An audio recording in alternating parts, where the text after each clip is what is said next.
After my husband of 10 years disappeared without a trace, everyone claimed they didn't know why. Now I'm about to marry someone new. I met my husband Chris almost 13 years ago, and we were married for 10 years.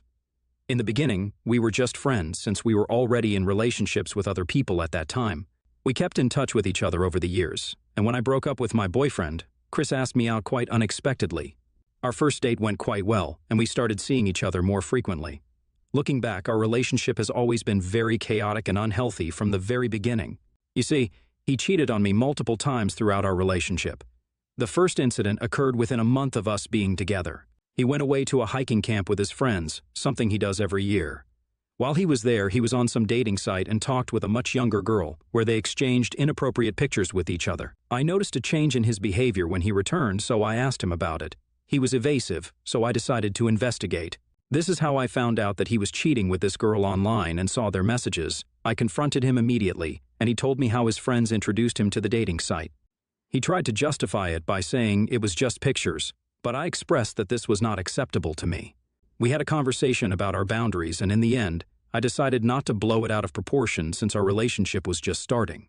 The second instance was when I discovered that he had continued to maintain contact with his ex-girlfriend throughout the first 4 years of our relationship.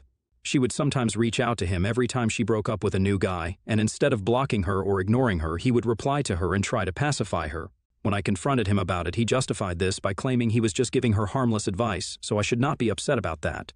He even went on to say how being friends with an ex is not a big deal. I was shocked to hear this and decided that it was time to talk to a therapist regarding these relationship issues that we were facing. Even though he was at first very opposed to the idea, I convinced him to attend a few sessions with me. It turned out that our communication slowly started to improve, and the relationship saw positive changes as we became even closer and eventually decided to get married in an intimate setting. Every one of our close family and friends attended our happy day. During that time, our relationship felt really good, and we were totally in love with each other. We enjoyed being together and felt content with our connection. We have always split bills from the very beginning, so even after our marriage, we continued to do so. My ex was struggling a bit with some life choices and what to do next in his life, as he had dropped out of college years ago and had a low-paying job. His family, as well, was going through a very difficult period with his parents splitting and his dad moving abroad for work. His relationship with his mother was not great either. He was unsure of his career path. I, on the other hand, was doing a degree at a very prominent college and was a D1 varsity athlete, so I had my life all figured out. He did not like me talking about my studies, so I never brought this up as I did not want to make him feel less about himself. Every day after college, I would go for my part-time job so I could pay my expenses around the house. Unfortunately, one day, out of nowhere, I started having some pain around my arm and my chest area during training and went in for a full-body workup just in case. It turns out that there was a tear in my arms, which needed to have an operation. I remember sitting, feeling dejected hearing this, thinking about how I was going to miss practice for a couple of weeks. But this wasn't even the worst news. My doctor checked my blood work and told me that there was some abnormality there. Upon closer inspection, they found a tumor in my breast. It was cancerous, but it was stage 2. I started crying and shaking hearing this and called Chris to come to the hospital. The doctor assured us that I was still going to be okay as they had caught it early on. The revelation of my cancer diagnosis marked the beginning of a tumultuous chapter in our lives. In the beginning, my husband was extremely supportive. He spent hours and hours researching my treatments and the best surgeons to debulk the tumor. We found a great surgeon in Pittsburgh, so we scheduled an appointment with him. Meeting this doctor wasn't easy, but this was the best decision of my life, as he was quite experienced. He told me from the very beginning the risks of the surgery, and that he may have to cut out some fat from my breast. My husband and I both didn't care as long as I was going to be okay. I went into surgery, and the doctor spent 18 hours taking out the tumor from my breast. It was a successful surgery, and I remember my husband crying into my arms in joy. Our happiness was short-lived as 3 weeks later during our weekly test we found the cancer returning. I collapsed in shock as I thought that we had it under control. My husband was proactive and spent countless hours with the doctor, talking to him, coming up with a game plan for my recovery. The treatment journey was arduous, filled with the harsh realities of chemotherapy, surgery, and the emotional toll of facing mortality. The toxic substances coursing through my veins were difficult to live with. During treatments, my husband and I found solace in the simplicity of companionship. Through the nausea, the hair loss, and the moments of despair, he stood by my side, offering solace and unwavering support. Our bonds deepened as we navigated the uncharted waters of sickness together. The surgery to remove the tumor again was a pivotal moment. I was clearly informed by the doctor that this time they would have to remove my entire breast. I told my doctor that I had been thinking about it and that I wanted to remove both of my breasts. My husband and the doctor were shocked to hear this. My husband started to convince me that the tumor was only in my left breast, so I didn't have to remove my right. But I knew that I never wanted to go through this ever again, in case the cancer spread to my right breast. As long as I had breasts, I knew that I would have to live with the fear that I might get this cancer back someday, and this terrified me. Obviously, I was angry and upset about it, but I knew that this was what I wanted. My husband was beyond upset, but this was not his decision to make. He tried to convince me several times before the surgery, but I stuck to my words. On the day I went in for surgery, my husband started to cry and begged me, saying that I didn't have to do this, but I told him that I needed to put myself first, so I was okay with my decision. Thankfully, the surgery went well. The prognosis, fortunately, was also optimistic, and as I emerged on the other side of treatment, I carried not only the scars of surgery but also a renewed sense of self and an appreciation for the fragility of life. My parents, who had been dreading that there would be more bad news, finally had a chance to rejoice. I was officially cancer-free. Throughout this time, the only thing that had changed was my husband. He wouldn't look me in the eyes and could only speak in short words. I couldn't figure out what was wrong. It was like he had changed during the whole process, and it left me feeling confused and hurt. He started picking fights with me for no apparent reason. It was like he had this wall up, and no matter what I did, he wouldn't let me in. We used to be so close, especially during my treatment, but now it felt like he was pushing me away. I tried talking to him, asking what was going on, but he would just get defensive or avoid the conversation altogether. It hurt because I needed support, especially after everything I had been through. Instead, I found myself dealing with tension and arguments that I couldn't understand. I began to feel this growing distance between us, and it made an already tough situation even harder to handle. I needed my husband to be there for me emotionally, but it seemed like he had checked out. The fights became a constant lingering cloud over what should have been a time of healing and rebuilding. I questioned whether the strain of my illness and the decisions I had made regarding the surgery had taken a toll on our relationship. Was he resentful or struggling with his own feelings? Amidst the physical and emotional recovery from surgery, I found myself grappling not only with the aftermath of cancer but also with the strain on our relationship. It was a difficult time, and I couldn't shake the feeling that something had fundamentally changed between us. One night, after we came home drunk, things took a turn for the worse. I could sense the tension in the air as soon as he walked through the door. I looked at him, concerned, and asked if he was okay. Instead of a reassuring response, he just started laughing, a bitter and mocking laughter that echoed through the room. "It's not like you can do anything about it," he said, his words cutting through the air. I was taken aback, not understanding what had triggered such a harsh remark. I persisted, asking him what was wrong, hoping for an explanation that would shed light on the sudden animosity. He continued to laugh, the drunken haze apparent in his eyes. I kept urging him to tell me if something was troubling him, and he finally blurted out something that left me stunned. "How can I be happy when I'm living with a man?" he said. I couldn't believe what I was hearing. He went on to say he wanted a wife, but now he had a man because I had decided to cut off my breasts. Tears streamed down my face as his hurtful words sank in. He continued, saying he hated seeing me ever since the surgery and he wasn't attracted to me anymore. Despite my tears, I tried to explain that I had no choice. Cancer is dangerous, and I didn't want to go through it again. I was lucky to come out of it alive, but I couldn't bear the fear of facing that kind of danger again. He yelled at me, saying that cutting off my breasts made me look more ugly. I kept crying, feeling the weight of his words crushing me. It was a painful realization that the person I had relied on for support during my battle with cancer now saw me in such a negative light. The scars on my body were not just physical. They were a reflection of the emotional wounds inflicted by someone I had thought would stand by me no matter what. That night was worse than the night I had found out that I had cancer. While my husband passed out on our sofa, I slept alone in our bed. Now that I knew my husband did not like me after my surgery, I was afraid that I would lose him forever. I couldn't sleep the entire night and kept tossing and turning in bed. It was only in the wee hours of the morning that my tired brain finally switched off. The morning after that painful confrontation was a blur of confusion and heartbreak. When I woke up, my first instinct was to find my husband, hoping that somehow the hurtful words exchanged the night before were just a terrible nightmare. I anxiously searched the house, calling his name, but he was nowhere to be found. Descending the stairs, I noticed an eerie silence in our home. The couch where he had passed out the night before was empty. Panic set in as I scoured every room, desperately hoping to see him and make sense of the emotional storm that had unfolded. That's when I noticed a sticky note on the fridge. My heart sank as I read the few words scrawled on that small piece of paper. "I'm done with you." It felt like a punch to the gut. I tried to call him over and over, but there was no answer. His belongings were gone, his car was missing from the driveway, and it was as if he had vanished into thin air. In a state of shock, I reached out to his parents, hoping they could shed light on his abrupt disappearance. To my surprise, they were just as bewildered and shocked as I was. They had no idea where he was or what had transpired between us. It was a surreal moment of isolation, realizing that the person I had built my life around had vanished without a trace, leaving behind a void that seemed insurmountable. I called my parents, and they rushed to be there for me. I told them about what had happened between me and my husband the night before. My dad was extremely angry, hearing that my husband had called me a man. My mother, on the other hand, kept calling my husband and searching around the house for some clues. Fortunately, his parents arrived at the house as well. They had heard the panic in my voice and thought it best to check up on me. We were all really, really concerned. I could hardly function, and my mind kept going to the worst scenario. I can honestly say that the pain of that morning eclipsed even the darkest moments of my cancer diagnosis. The uncertainty and the suddenness of his departure left me grappling with a profound sense of loss, with no closure. We went to the station and filed a police complaint, but because he was an adult who had packed all his clothes and taken his car, it was pretty much clear that he had simply left me. When I returned home that night, it felt like entering a void. A space that once brimmed with shared laughter and warmth now echoed with the haunting silence of abandonment.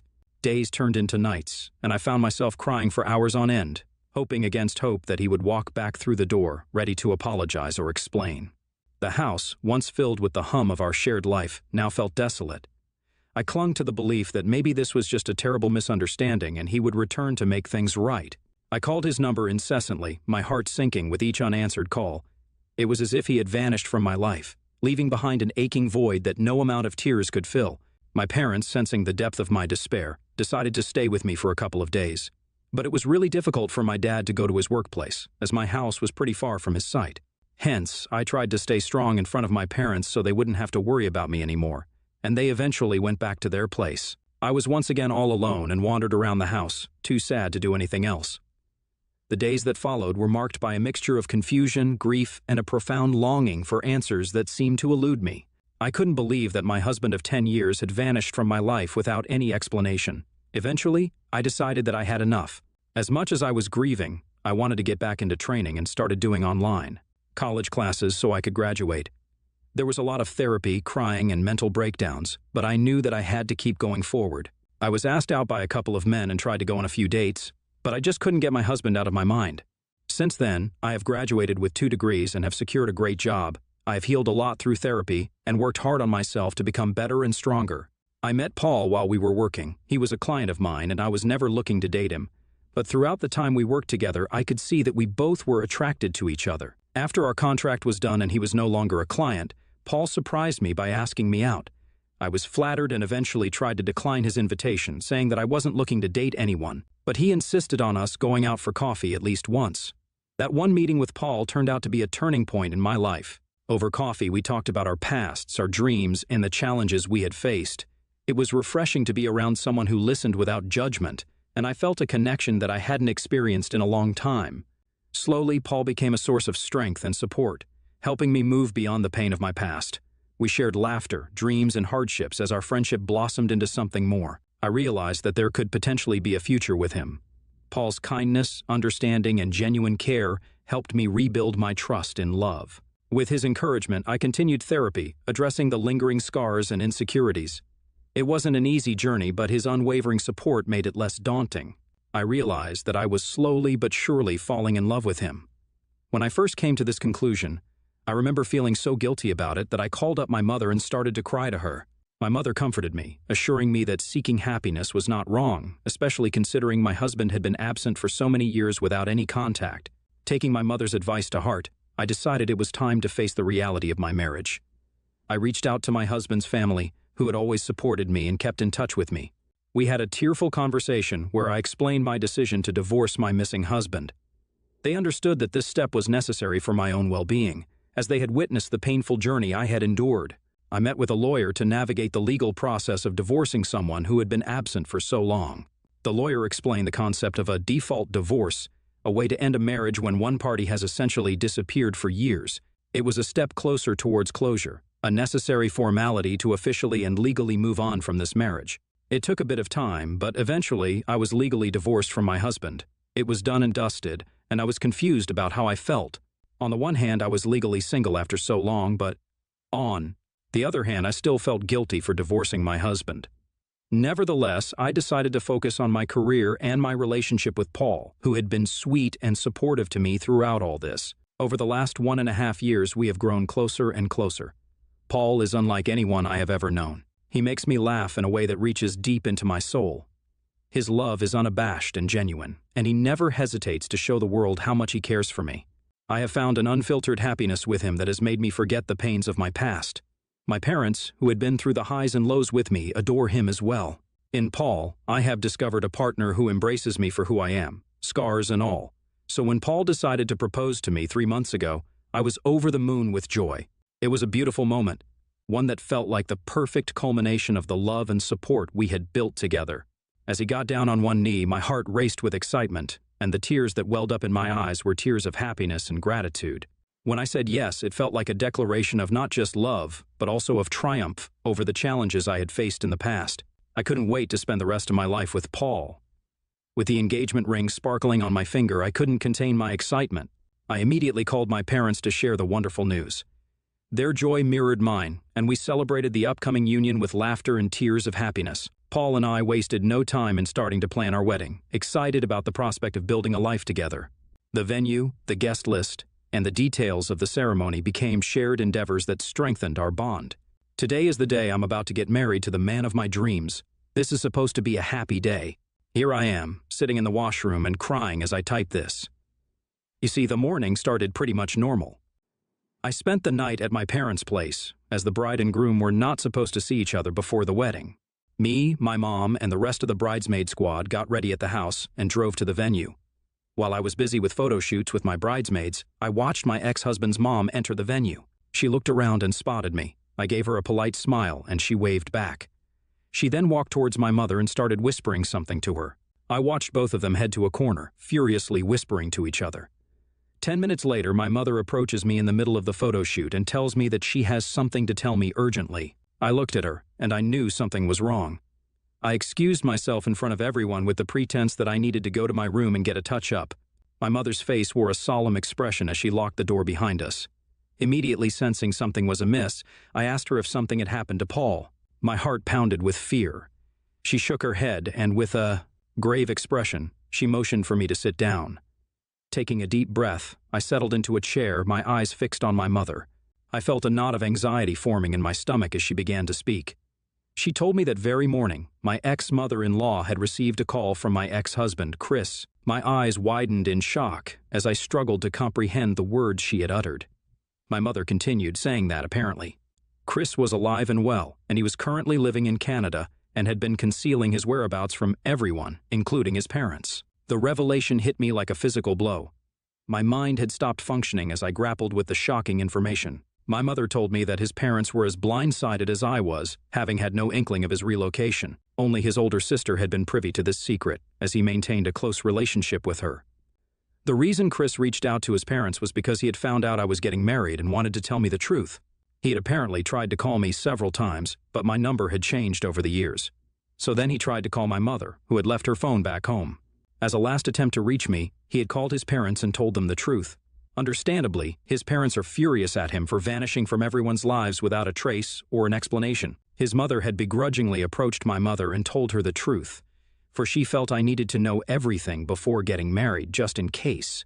Hearing the news, I felt a lot of emotions, disbelief, anger, and a strange sense of relief that my ex-husband was alive. My legs are trembling, and I have since been crying while everyone is waiting for me so we can proceed with my wedding. I'm still confused as I'm writing this. I don't understand why Chris waited so long to tell me the truth.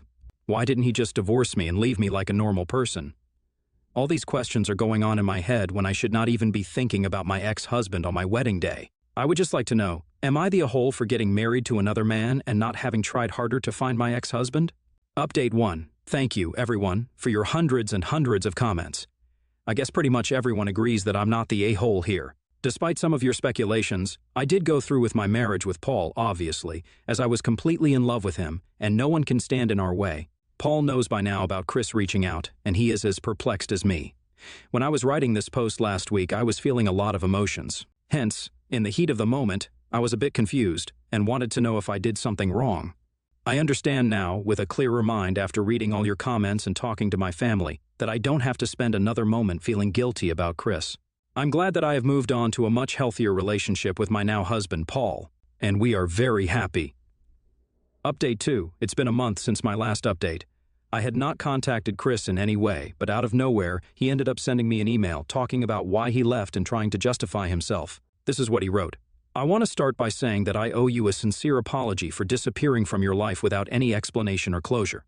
Over the past 10 years, I've grappled with my decision and its impact on you. I want you to know that it wasn't an easy choice to leave you. I couldn't accept who you had become after your surgery, and I tried my best to stay.